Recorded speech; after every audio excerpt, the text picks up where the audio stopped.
नमस्कार, आप देख रहे हैं लाख टके की बात। मैं हूं अनुराग दीक्षित। लाख टके की बात में आपको बताएंगे चीन की एलएसी पर एटॉमिक बॉम्बर की साजिश के बारे में, लेकिन उससे पहले बात एप्पल फायर की, जिसने कैलिफोर्निया में कहर बरपा रखा है।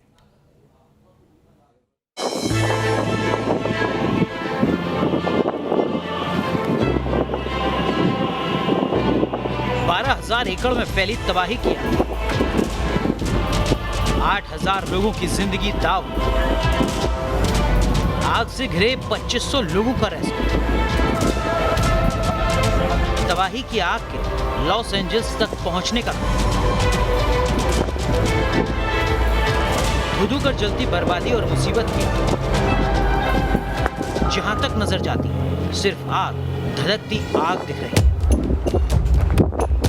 बर्बादी का ये मंजर कैलिफोर्निया का है। अमेरिका का ये इलाका पिछले कुछ दिनों से एप्पल फायर से जूझ रहा है। दरअसल अमेरिका में कैलिफोर्निया के जंगल में लगी आग लगातार बेकाबू होती जा रही है। गर्मी की वजह से ये आग 12,000 एकड़ से ज्यादा इलाके में फैल चुकी है।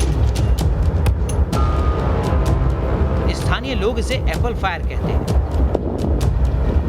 शुक्रवार को छोटी लपटों के तौर पर यह आग चेरी वैली से शुरू हुई थी। लॉस एंजलिस से करीब 100 किलोमीटर दूर मौजूद इस इलाके में आग बुझाने के लिए फायर फाइटर्स जुट चुके हैं, लेकिन अब इस आग के लॉस एंजलिस तक पैर पसारने का खतरा मंडरा है। News nation. तो एक तरफ बात और दूसरी तरफ घात की साजिश। ये चीन की फितरत है और अपनी इसी आदत के मुताबिक चीन एलएसी पर हथियारों का जखीरा जमा कर रहा है। खबरों के मुताबिक एलएसी के करीब चीन ने एटॉमिक बॉम्बर तैनात किए हैं।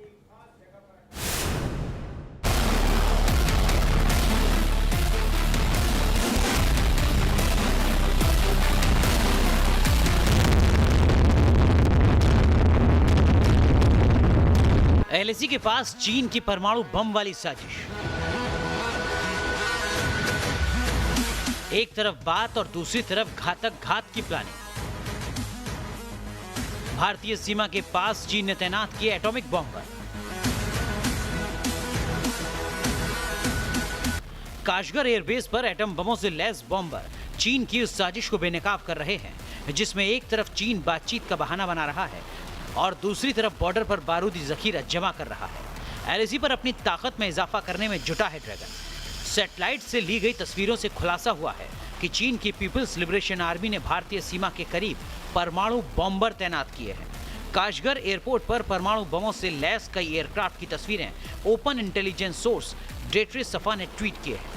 सैटेलाइट तस्वीरों में दिखाया गया है कि काशगर बेस पर 6 शियान H-6 बॉम्बर तैनात हैं।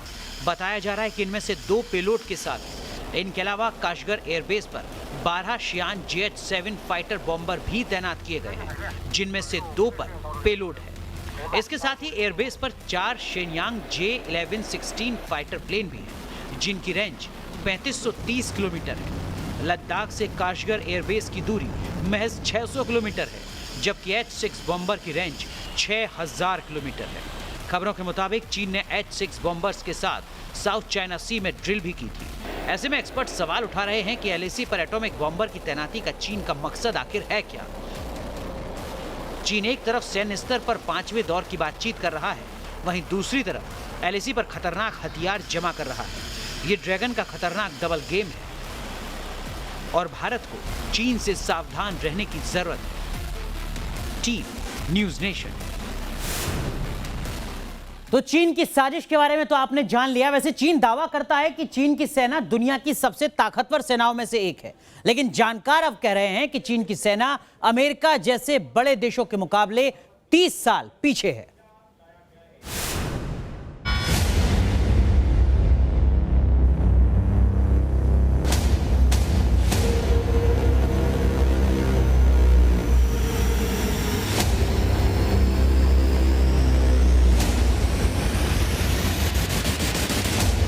चीन की आर्मी का ये प्रोपेगेंडा वीडियो है। इसी तरह के वीडियो के जरिए चीन की सेना अपनी विस्तारवादी साजिशों को अंजाम तक पहुंचाने की साजिश करती रही। चीन हिमालय से लेकर दक्षिण चीन सागर तक तमाम देशों के साथ तनाव बढ़ा रहा है। को अपनी सेना की ताकत पर गुरूर है। लेकिन जानकारों का कहना है कि रक्षा बजट में बेतहाशा बढ़ोतरी के बावजूद चीन की आर्मी दुनिया की ताकतवर सेनाओं के आगे कहीं नहीं टिकती।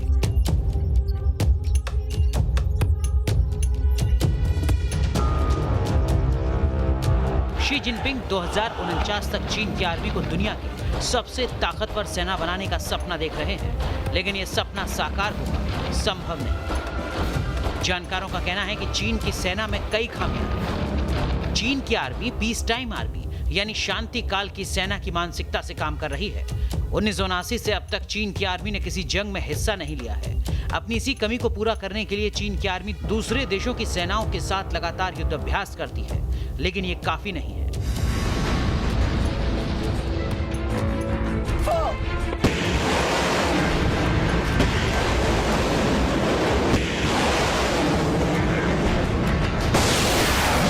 चीन अपनी सेना का आधुनिकीकरण 1990 के खाड़ी युद्ध के बाद से कर रहा है, लेकिन चीन की सेना के मॉडर्नाइजेशन की क्वालिटी का स्तर महाशक्तियों की तुलना में काफी नीचे है। कई रिपोर्ट्स के मुताबिक पीएलए में तकनीकी युद्ध के लिए काबिल सैनिकों की कमी है। टेक्नोसेंट्रिक फोर्स यानी नेवी, एयरफोर्स, रॉकेट फोर्स के मामले में चीन की सेना काफी कमजोर है। खुद को सुपर पावर के तौर पर देख रही है जिनपिंग की अगुवाई वाली चीन की सेना, लेकिन अमेरिका जैसे सुपर पावर को टक्कर देने के लिए उसके पास संसाधन नहीं है। रक्षा विशेषज्ञों का कहना है चीन के सेना के देश के बाहर सीमित बेस हैं। पीएलए को जॉइंट ऑपरेशन का अनुभव नहीं है। पीएलए लोअर रैंक अफसरों में रोटेशनल सिस्टम नहीं है। सबसे बड़ी बात, पीएलए में भ्रष्टाचार को लेकर भी सवाल 1980 के दौर से ही उठाए जाते रहे। जिनपिंग सरकार ने भ्रष्टाचार के आरोप में 4000 अफसरों को पद से हटाया जरूर है, लेकिन उन्हें सैन्य तंत्र के अंदर अलग अलग जगहों पर बैठाया गया है। लिहाजा जिनपिंग की कार्रवाई पर सवाल उठाए जाते रहे। Team news nation. वैसे भारत ने चीन को साफ कर दिया है कि अगर चीन रिश्ते को सामान्य करना चाहता है तो पैंगोंग में यथास्थिति बहाल करनी होगी। जिस हिसाब से भारत ने चीन के खिलाफ पिछले कुछ दिनों में कार्रवाई की है, उससे यकीनन चीन में हड़कंप है।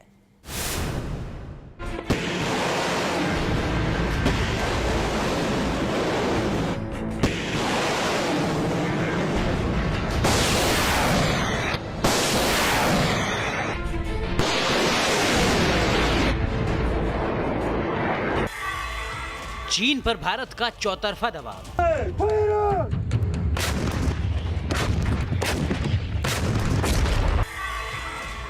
एलएसी पर भारत का चीन को सख्त संदेश।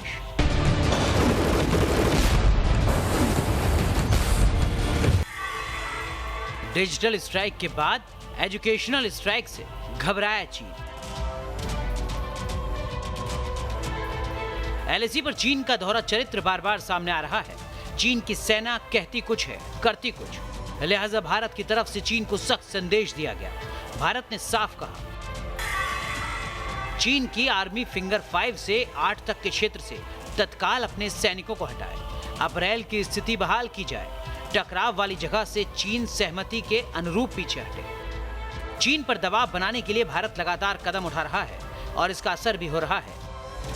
चीन के ऐप्स पर लगाम लगाने के बाद अब सरकार की चीन पर एजुकेशनल स्ट्राइक की तैयारी है। सरकार की उन यूनिवर्सिटियों पर नजर है जिनका चीन से टाई अप है। इस खबर से चीन में हड़कंप है। चीनी सरकार के मुखपत्र ग्लोबल टाइम्स ने लिखा है कन्फ्यूशियस इंस्टीट्यूट को टारगेट करना, चीनी भाषा को विदेशी भाषा की सूची से बाहर करना। भारत सरकार इस कदम से सीमा विवाद को अलग दिशा दे रही है। इससे भारत चीन के रिश्तों की बुनियाद पर असर पड़ सकता है। साफ है भारत के कदम से चीन में खलबली है। चीन को आभास हो चुका है कि भारत से पंगा चीन को महंगा पड़ने वाला है। Team news nation. कुल मिलाकर चीन अपनी हरकतों से बाज नहीं आ रहा है। अब उसने लिपुलेख सीमा पर चाल चली है। बताया जा रहा है कि लिपुलेख में चीन की आर्मी ने 1000 जवान तैनात कर दिए हैं।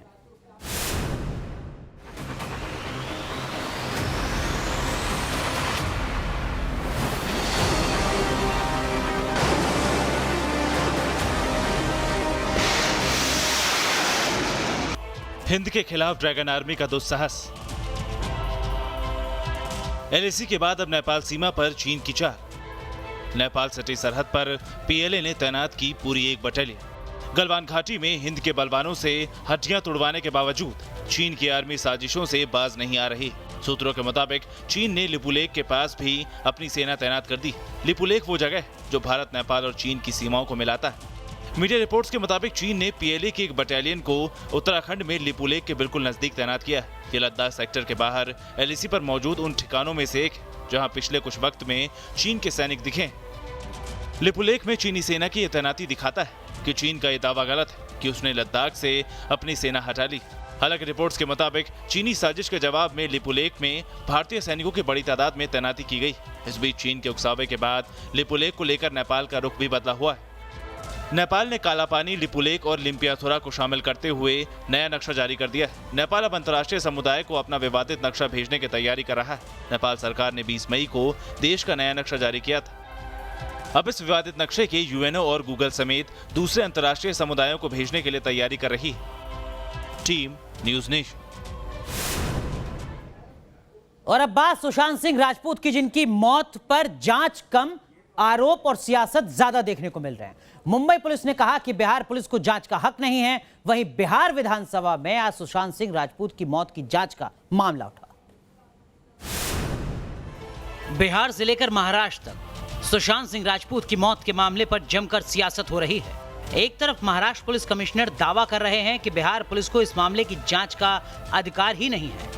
अगर गुनाह आपके जुरिस्डिक्शन के बाहर का है तो जो हमारी जानकारी है उसके हिसाब से उसको 0 नंबर का एफआईआर नंबर देकर जो जुरिस्डिक्शनल जो पुलिस फोर्स होती है वहाँ पे ट्रांसफ़र किया जाता है। यही पद्धति हम भी फॉलो करते हैं। वहीं बिहार में चुनावी बयार के बीच सभी दलों के नेता एक सुर में सीबीआई जांच की मांग कर रहे हैं।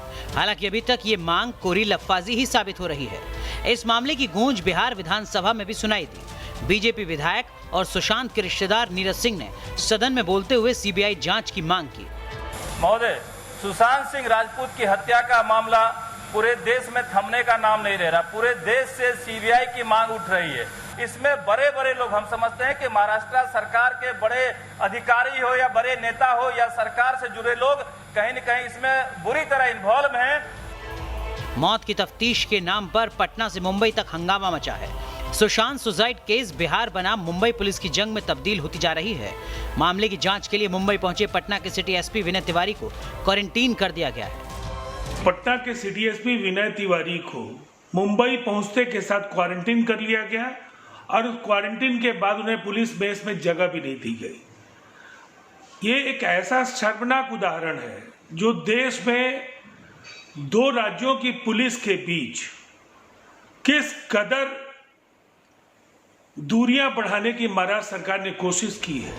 पटना सिटी एसपी क्वारंटीन मामले में महाराष्ट्र का कहना है कि ये कार्रवाई बीएमसी की है, सरकार की नहीं। इन सब हंगामों के बीच मुंबई पुलिस ने सुशांत केस की जांच तेज कर दी है। परमवीर सिंह ने कहा है कि दिशा सैलियान के मामले से उनको जोड़ा जा रहा था, ये लेकर भी वो चिंतित थे। इसके अलावा उन्होंने गूगल पर लगातार बाइपोलर डिसऑर्डर चेक किया था और कहीं ना कहीं वो इस बात को लेकर चिंतित थे कि आखिर उन्हें दिशा सैलियन के साथ क्यों जोड़ा जा रहा है, क्योंकि मुंबई पुलिस जो है फाइनेंशियल एंगल की जांच भी कर रही है। यानी कि मुंबई पुलिस अपना जांच का दायरा हर तरफ आगे बढ़ा रही, चाहे नेपोटिज्म हो या फिर फाइनेंशियल एंगल हो या कोई और एंगल हो। यानी कि मुंबई पुलिस के लिए जांच का दायरा पूरी तरह से खुला हुआ है और मुंबई पुलिस जांच कर रही है। और साफ तौर पर बिहार पुलिस पर सवाल उठाया गया कि आखिर किस कानून के तहत बिहार पुलिस की टीम मुंबई में आकर जांच कर रही है। वीडियो जर्नलिस्ट राजेश मालकर के साथ शैलेंद्र सिंह, न्यूज़ नेशन, मुंबई।